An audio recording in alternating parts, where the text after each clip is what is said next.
while the odds were against us, stacked against us, but we had strong blood. Oh, we had blood, man.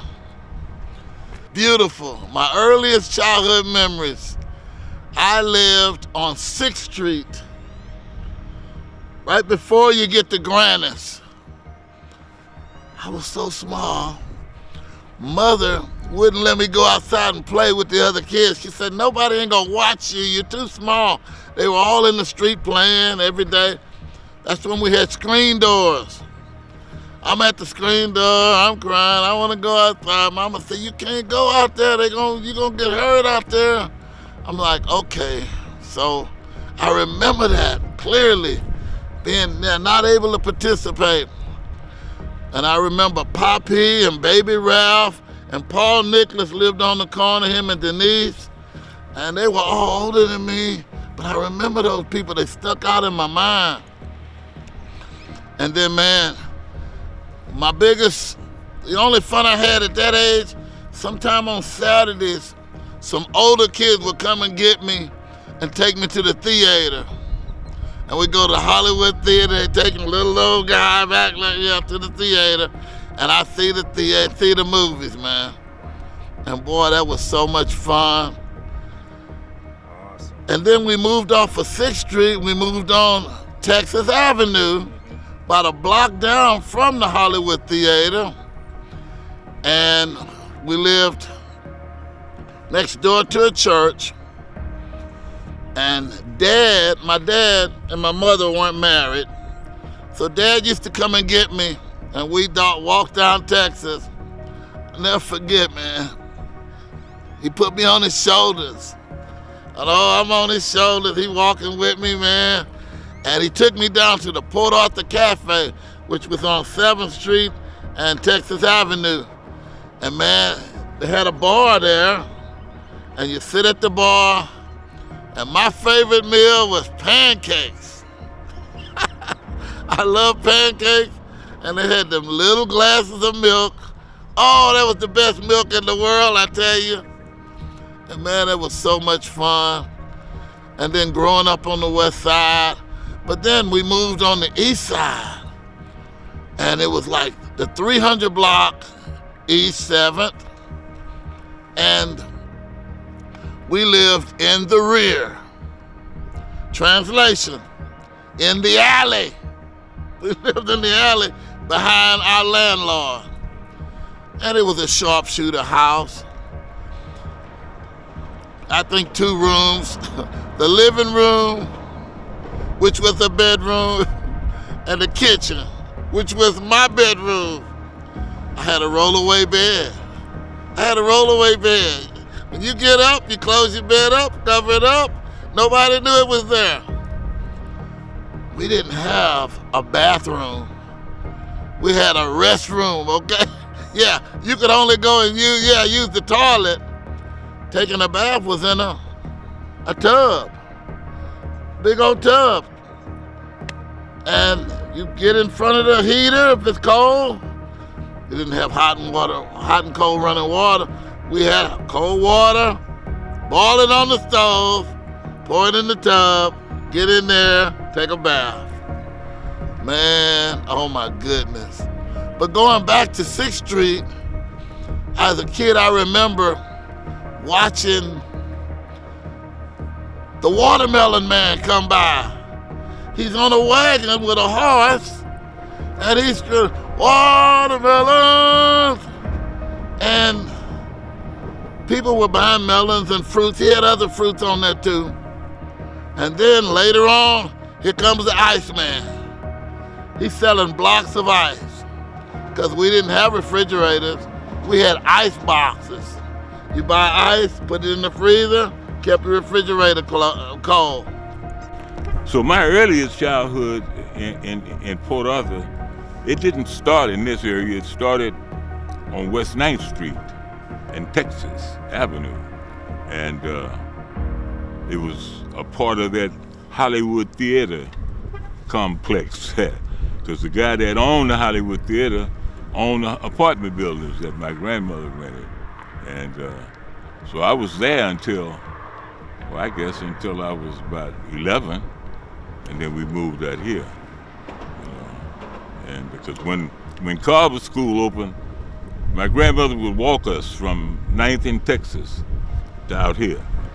Then she'd come back at lunchtime and stop at Jules in that barbecue place and buy meals for us. That's if she didn't bring meals that she had cooked, food that she had cooked. You know, me and my brother, we didn't eat sandwiches. We didn't eat sandwiches here, man, you know. And you know, and any time I had a sandwich was when I would trade something that I had brought from home with one of the students, and I'd get a sandwich. When I was born was in 1946. It was right in the midst of Jim Crow, segregation. The communities were segregated. This is what they call the West Side, but really, in essence, this is not the West Side. This is really the South Side or something, the East Side. I mean, but some kind of way they come up with this being the West Side, and anything on the other side of Port Iron was the East Side, on the other side of Houston Avenue. So we was pretty much segregated, and the people that lived on the East Side, they lived in alleys. They lived in a part of the property of the people that they worked for usually. And my grandmother called it living on premises, because she lived in an alley at one point. She and my mother and your grandfather, Big Ike. He was raised up there on Mobile, in between 9th and 10th Street. And but my grandmother worked for a lady that owned a sandwich shop. So Miss Higg would she must have had a little old piece of apartment behind her place. So she let Mama and Ike and her daughter live in that place, which was my mama. Yeah. But yeah, that's where that was. That's why you couldn't go past that. You better not get caught past them tracks. Now, see this area right here?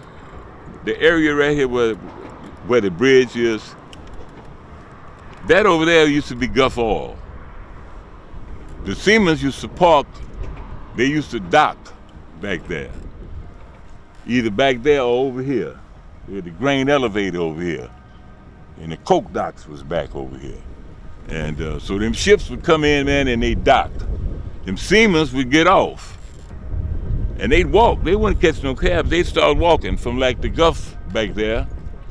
And they'd walk up 7th Street, which is now Ransom Howard, but that was 7th Street. And they'd walk up 7th Street, and when they get to Grannis and 7th Street was the first beer joint.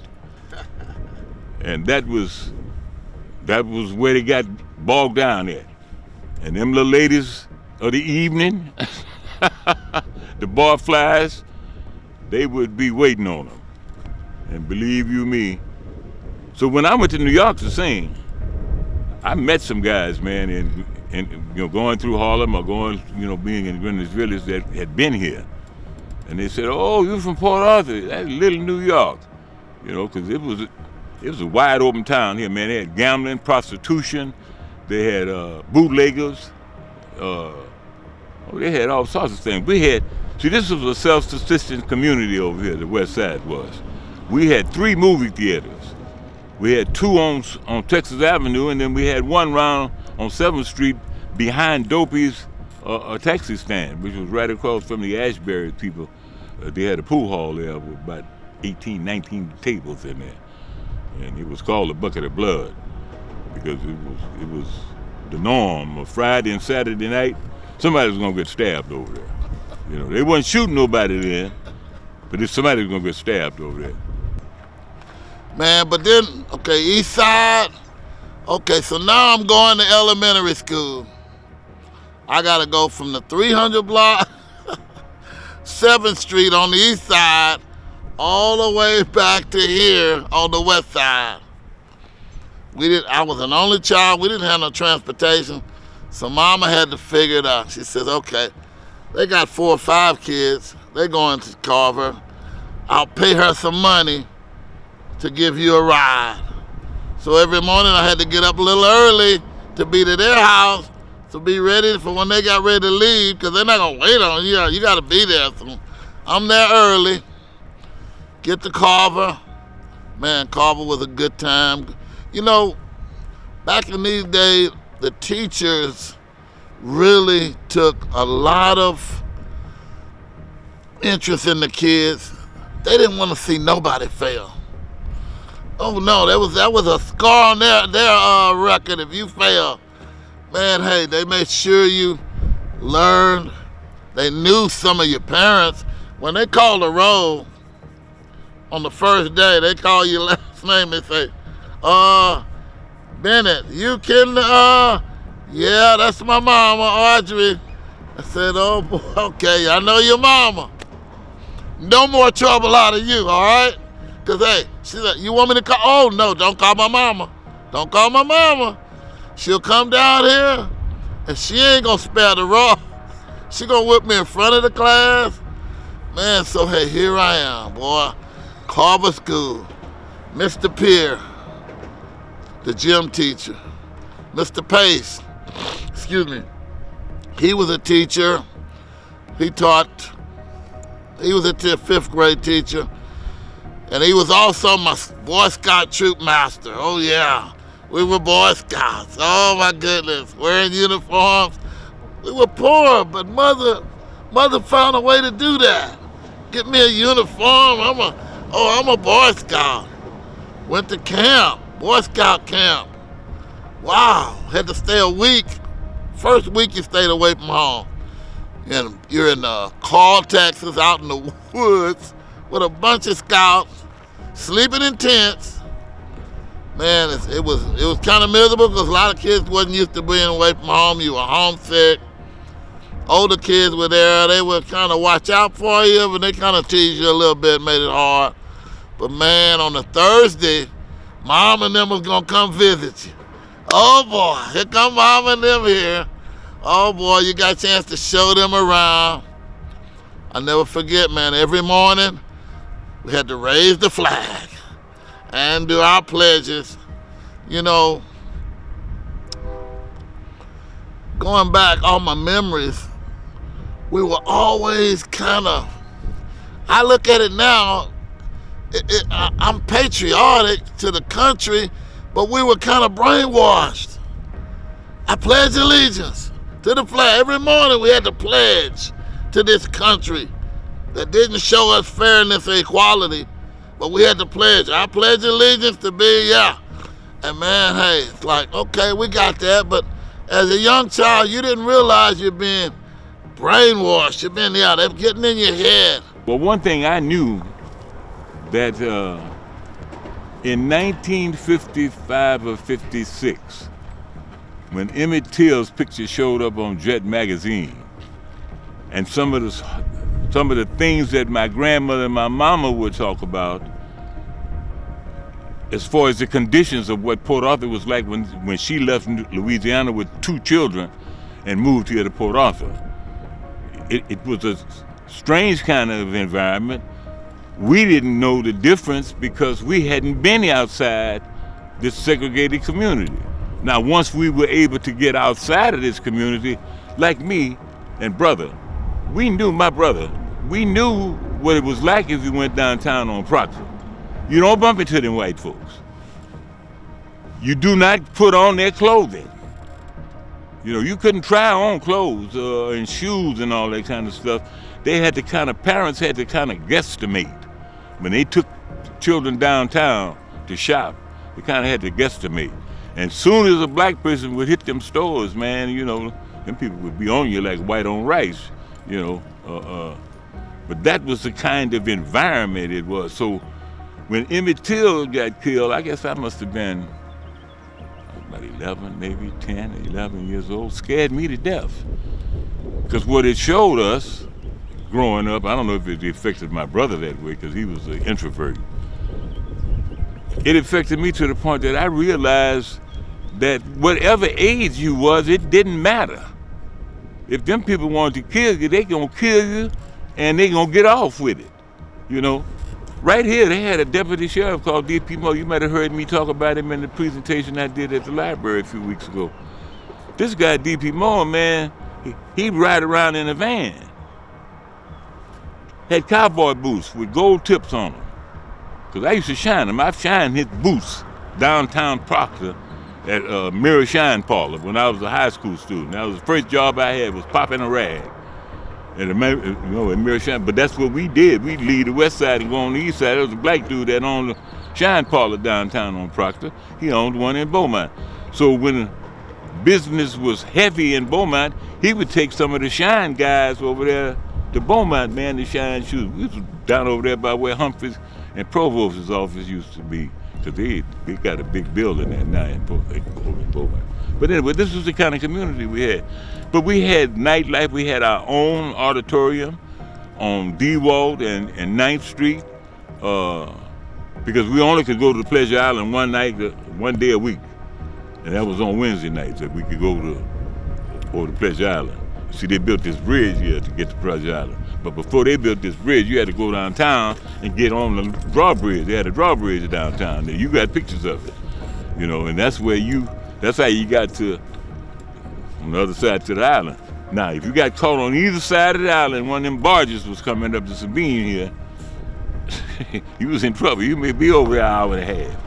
Because the bridge gonna open, them barges wasn't going fast because they pushed by tugboats, so you're gonna be over there, either one side or the other. So a lot of times we get caught over there for dances. There's some famous people that come through here, man. Nat King Cole, Jackie Wilson, James Brown, Ray Charles, and they would go to Pleasure Island. We get people like Bobby Bland and maybe Etta James, would come to the West Side Auditorium. That's what it was called, the West Side Auditorium. It was right on the corner, like I said, it was on the corner of D-Wall. They got a brick house there now. But it used to be an auditorium there. One of my aunts, one of your great aunts, one of my great aunts, your great-great aunts, one of my great aunts, lived across the street from it. Because that's where Beatrice Dunbar's mother lived.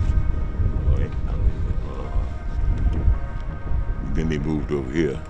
Scatterbrain was a policeman. I want to say his last name was Garlington. He was a policeman. One of the few first black policemen that we knew. You see, on the west side, I guess the white people figured, hey, we need some black cops for the black people. So yeah, they sent our own kind over here to kind of relate to us. So yeah, Scatterbrain was a cop, but he also owned a barbecue pit. And man, he could barbecue. But he was famous, Lord have mercy, I hope his relatives don't get mad at me. He was famous for not really having a high school education. So he wasn't really all there as far as writing out tickets and all that. But hey, he was a good cop, and he's what we needed to take care of us. Well, the black community feared most Caucasian policemen because that was a group of policemen on this side of town that all they could do was to detain you, to wait on them Caucasians to come from the east side to take you to jail. D.P. Moore was notorious. Somebody asked him one day in the Shine Parlor, Mr. Moore, why you got them tips on that? He said, that's to kick niggas in the butt, and he meant that.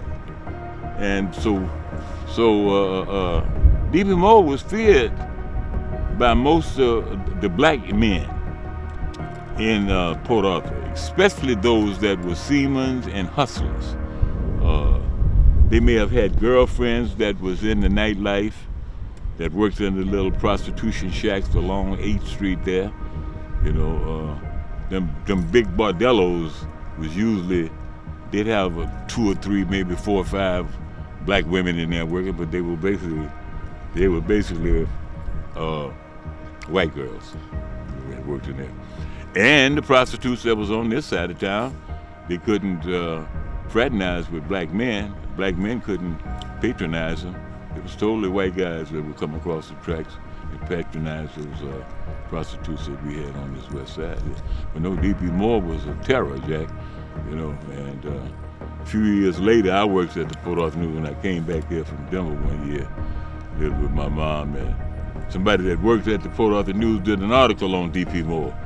So I went and told her. I said, you know, you talk quite positively about your uncle. I said, well, let me hip you to him. They got some people here, man. Remember him not being the kind of person you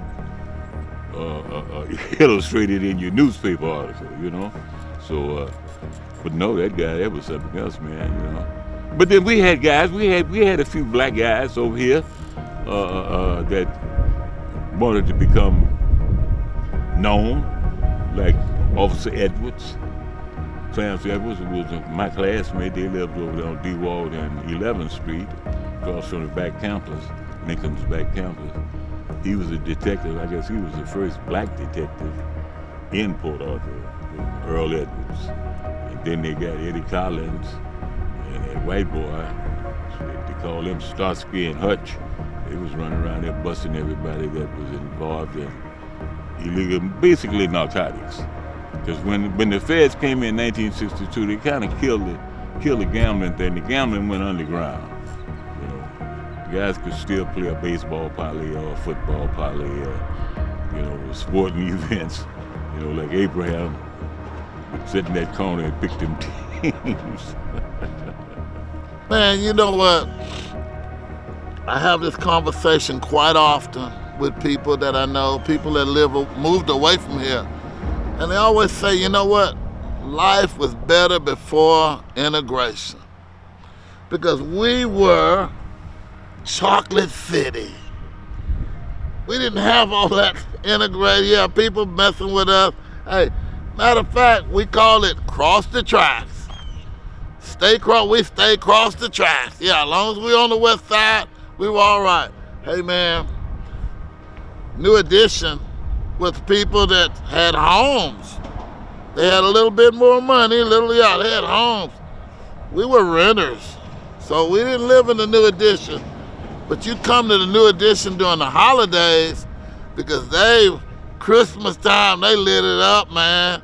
Hey, you go back there, let's go ride in the New Edition, man. Oh, it was beautiful, man. Oh my goodness, everything was lit up. It's like, yeah, we're in the New Edition. We've always had churches down here, man. There was a time when and I can't call all of their names, but we had 5 doctors on the west side, black doctors on the west side. So we had doctors, we had grocery stores, we had filling stations, we had the theater, we had the KJET radio was on the west side, we had pharmacists, and everything, man. Hey, we were self-contained. We could stay on the west side. You went on the east side if you wanted to get some groceries that you didn't find on the west side. But man, they would kind of let you know when the sun started to fall. They're like, you need to get back on the west side. Cross the tracks. It's like, and they wasn't nice about it. They used the N-word. Yeah, get back. And man, okay, so then, boy, I went to Lincoln. Oh boy, I was determined to go to Lincoln, man. I don't want to go to another school. I want to go to Lincoln High. I want to go to Lincoln. All your teachers knew you. Man, hey, like I said, they took a special interest. They wanted to make sure you learned. Graduation rate was high, man. Maybe 3 or 4 guys that didn't graduate, but everybody graduated. And man, boy, look, mother didn't play that. When I graduated, I walked across that stage, got my diploma. I handed it straight to Mom. This is yours. Because she struggled to get me through that. We used to walk from the east side to the west side to the school. And we walked in droves like cattle down Thomas Boulevard twice a day. Once in the morning, once in the evening. We got along. Oh, kids fighting, yeah, dispute. But hey, if you fought in that block, The next block, you're friends again. You got along. No guns, no knives, none of that. Man, oh, it was so much fun. Okay. You know, I grew up watching my dad working construction and different jobs. And I always watched how he worked the labor job, the menial jobs. You know, they weren't letting you rise up and have no kind of salary change. Yeah, you had to get the... And I watched him, man, working jobs where he was always on a shovel, digging a hole. And I'm watching the young white guys on the tractor. Oh, his dad teaching him how to operate the tractor. He learning mechanical skills, but they didn't want you to know that. So you got a young white boy working the tractor, and my dad's older guy in a hole digging. And I could always see something wrong with that, you know? Dad's smart enough to do that, but no, he didn't get an opportunity. So then I got an opportunity to go to Mobile Oil in Beaumont. They were hiring, there was an influx of blacks coming in. The unions told them, listen, y'all need some black employees out here. It's all white, that's not gonna work. The union said, hey, so they were bringing in like 7 or 8 blacks a week. I got out there, man, and it's like, that's the first time I actually witnessed black and white bathrooms. Whites only, black only. I'm like, what? This is 73, 74.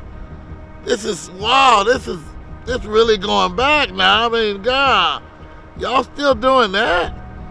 But once they start bringing blacks into the plant, they had to cut that out. It was real quick. It's like, zoom. We can't do that. It's bad on ya. So, okay, now we got a job. We got a union job. We got representation. But they always tried to make it hard on you. I didn't realize it at first, but that's why they kept files on you. To monitor your progress and to also be able to use it against you if they want to get rid of you. Strikes against you. Strikes against you. You were late, you didn't do this, you didn't do this. Hey, so they were keeping records, man. And it's like, okay. And then they had a program, they started a program where you'll get a pay raise if you pass the test every 6 months. And I had to pass the test every 6 months. And in the beginning, I couldn't pass the test. The tests were designed to defeat you, okay? There are certain kind of tests they can have that are designed to defeat you because they don't tell you what you need to know. They're just surprising you with stuff. What is that? What is that? What is that? It's like, nobody told me. Finally, I think, I give myself credit, but I don't know who thought of it. We said, look, I want to know what's going to be on the test. That's only fair. You tell me what I need to know, I can learn it. But don't surprise me with stuff that I've never been told. So, man, okay, all right. Now, they're telling me I got the test in my hand. I studied the test. I aced every test. Never had any problem. Now I'm getting pay raises. Oh, boy. I'm moving up. I'm moving up. Eventually, I maxed out. I'm an A operator, and I'm a young man. All the other A operators were old white guys. Now they got a young black guy A operator. It's like, wow. And they try to discourage you. They try to put fear in you. If something go wrong, they're gonna blame you. I'm like, you know what? I was kind of like, But then there are some people, man. There are some good people in the world, good white people. And the guy took me aside and he said, man, listen, Carl. He said, let's be honest. You're already doing the job. You're just not getting paid for it. He said, you're ready for this to be an A operator. Don't let them talk you out of it with fear and stuff. I said, you know what? You're right. Because I always believe that you take care of your A operator. He's an older guy. He can't get around as much as he could, but he knows. So I said, man, tell me everything you know. Teach me. Let me do it. Just go out there. I learn hands-on better. If you show me something, I got it. You know what? They use the term HBCU, historically black colleges, historically black high school. They knew your parents. A lot of your parents went to Lincoln. A lot of your pastors went to Lincoln. Everybody went to Lincoln. Hey, man, they had a brotherhood that was like, you know, Thomas Jefferson and them, they didn't appreciate us. And we, just like the people were poor, the school was poor. They didn't want to spend a lot of money on education.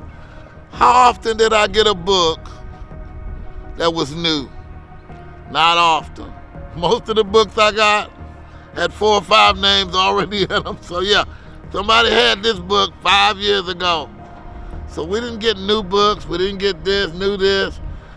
We had a gymnasium that was small, and when we have neighboring teams or opposition teams come to play us, we didn't have enough room to seat the people. People were standing along the walls, people outside, everybody wanted to see there.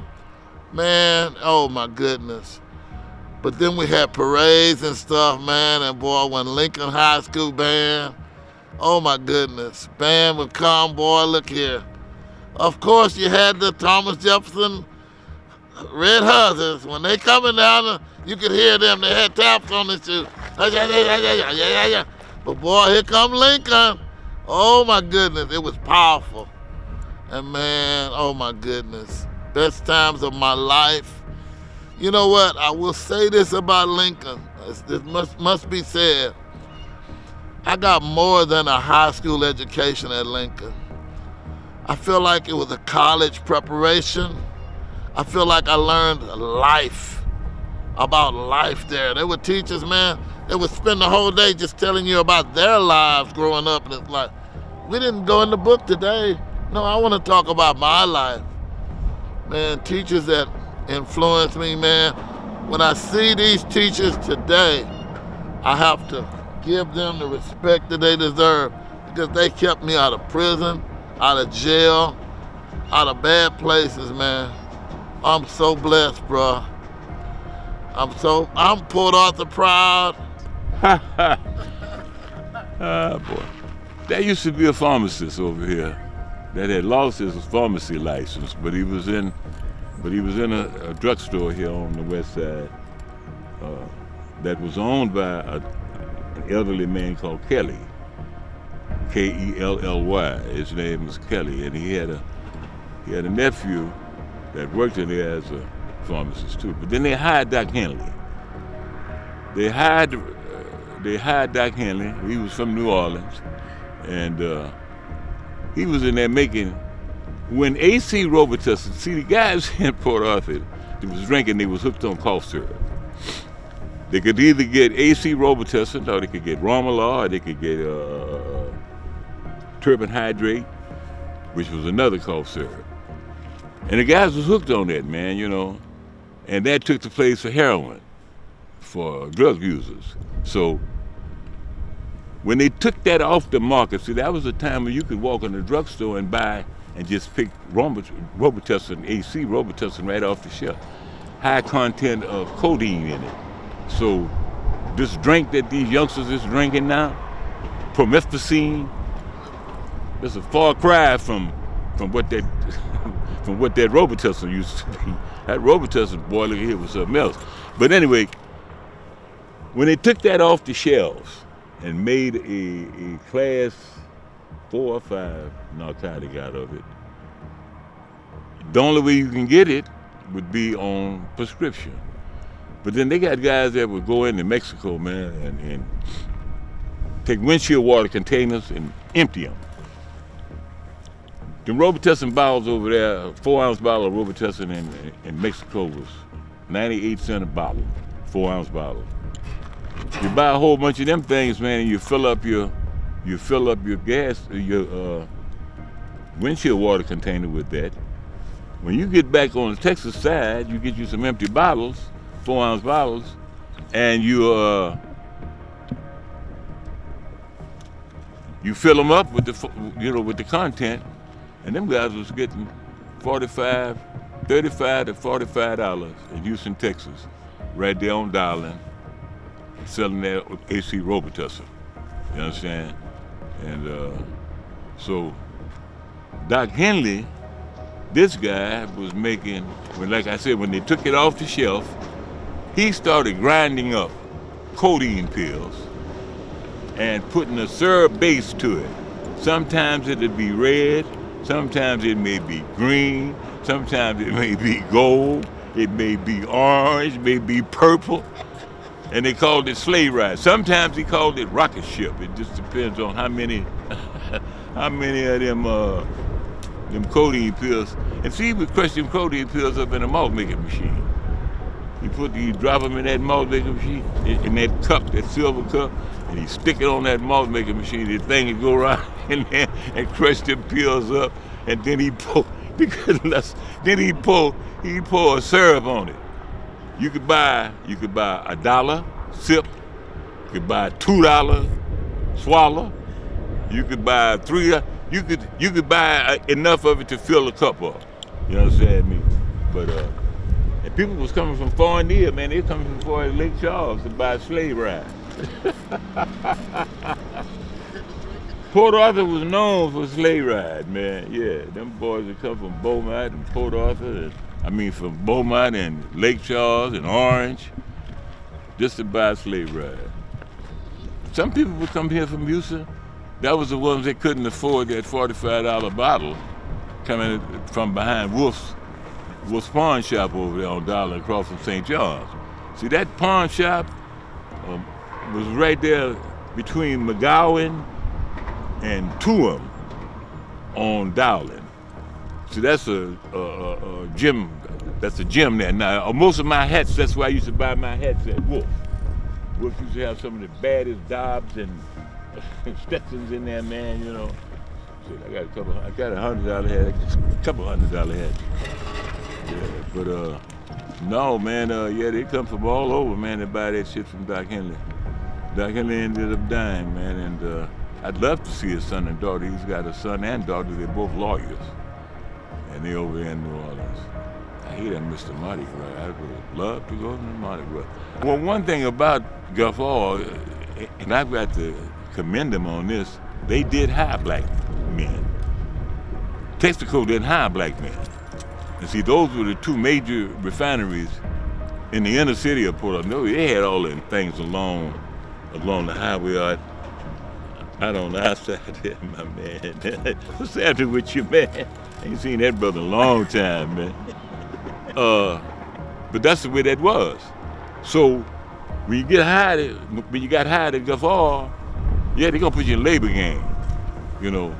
And it was a while before black men was able to become supervisors, to be in the supervisory capacity, or even to work on units other than labor jobs. They contract labor jobs now out here at refineries.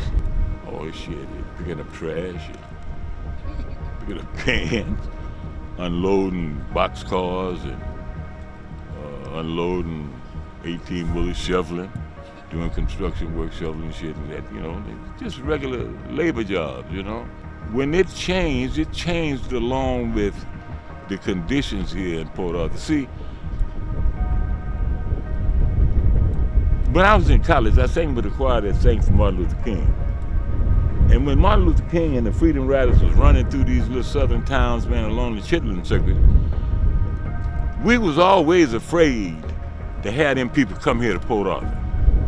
Because what we knew that they could happen, them white folks would come over here, man, and just annihilate.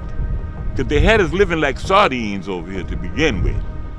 So it would have been easy to come over here and hit some of these soft targets. When I say soft targets, I mean Sunday mornings, churches. They had them on every corner almost here in Port Arthur. If it wasn't a church on the corner, it was a liquor store, you understand? Or a barbershop. So the guys that was working the labor department over there, man, they were really, really being misused and abused. And I think it all changed when the Civil Rights Bill was signed. Well, your grandfather was president of the black facet of the OCAW, which is now St. Paul's Church. Your grandfather and Joe Starring was instrumental in building that building. Before then, there was a big white structure that was back there that they would have their meetings in. It was far back, like almost near Carter Chapel, that Methodist church that's right behind St. Paul. But anyway, the OCAW, the NMU, which was the National Maritime Union that was here in Port Arthur, all those things, man, they put when unions, and I'm a union, I'm in for unions, man, you know, because I know what they did nationally to change the conditions of the workers at the refineries, you know, and that was union stuff, you know what I'm saying? So they eventually merged, like in the 60s, man. After I got out of high school, I think they merged, because I was going over here and spending a lot of time with Ike and Joe Starring. Joe Starring was the uncle to Chad Butler, who later became Come See. Urban renewal. Urban renewal moved into this area. And I'm old enough to have seen all of these conceptual changes that took place in society. I remember Sputnik. I remember lunch counters downtown and that being lifted. I just think that Port Arthur this west side outgrew themselves. And when the Caucasians left from downtown, the merchants left from downtown and they opened Jefferson City Shopping Center.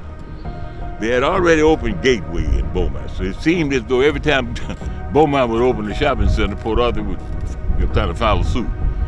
When they opened Gateway, Port Arthur opened Jefferson City, which prompted a lot of the merchants to leave Proctor and to go out there on Stadium Road, which caused them to leave the inner city to us. We had no vision. People my age had to leave here. Me and Lester Barker was talking about that earlier today. I couldn't sing opera here. I could concertize, maybe sing in a church or so. And I done sung in a bunch of these churches. There ain't but one church in this area that ever give me some money, and that was Antioch. St. Paul gave me some money. Yeah, St. Paul gave me some money just recently, a couple of years ago. But up until that point, Antioch was the only church that paid me, man, you know. And I sang in a lot of churches here. And so when they did move out to Jefferson City Shopping Center, I think some of the last merchants at downtown was Bluestein. Bluestein was a clothing store that had the first escalator in this whole area of Southeast Texas. And then there was Spooner's, was still downtown there on Austin. And then a couple of banks were still downtown, where the Gulf Coast Museum is now. That was First National Bank. And where the vital statistics is, downstairs, that was Merchants National Bank. And above that was the Port Arthur Club. I used to sing and wait tables up there at the Port Arthur Club, which your grandmother was managing that Port Arthur Club at Willamette, London, was managing that club. So me and some others would work up there. I'm gonna give you my final thoughts on the city, period. I think that the city, and we've talked about this, is a good place to retire. If you have nothing else to do in this life of any significance, you can't do it here. And if you do it here, you're gonna be a pioneer. Like you doing this, you pioneering, buddy. Ain't many people did, and I don't know of many. I don't think Webb, I don't think Briscoe, I don't think any of them guys has even thought about doing something like what you're doing here, of documenting this West Side and the conditions that took place and talking to people that live this life. See, I live this life here. I'm not like some of them rappers that sing about shit that they ain't never done, dealing dope and pimping hoes and all. You know, so many of them guys, man, they ain't never lived that life. You know, and see, someday, once I get bogged down and anchored down, I'm gonna write an autobiography. I'm gonna finish my autobiography. Man, I got another side of the coin other than singing opera that people really don't know about me. You know, so say I was in the nightlife. I was in the fast lane here in Port Arthur, Texas. Yeah, I'm not just, you know, and that's just one of my truths. That's just one of my realities. You know, I was part of that in crowd on the West Side here. You know, any vices that was taking place, I may have had my hands in it some kind of way. You know, yeah. And that was just the kind of life that we had. I was telling Krista, my girlfriend, who's a Caucasian from Colorado Springs, and we have lived together 18 years, and we've had our chances of having very deep discussions about race. And one of the things I tell her about black men, there was only a few professions that black men could undertake, you know, and one of the reasons why I got involved in singing classical music was because of the mere fact there was nobody here doing it. You know, there was a lot of jazz players and rhythm and blues players here, but there was no classical singers coming out of Port Arthur, Texas, man, you know. Classical pianists like Benny Woods, you know, and, you know, that kind of thing, but other than that, it wasn't any. So if I have to assess the conditions of Port Arthur, it's gonna take your children to come here and do something with Port Arthur.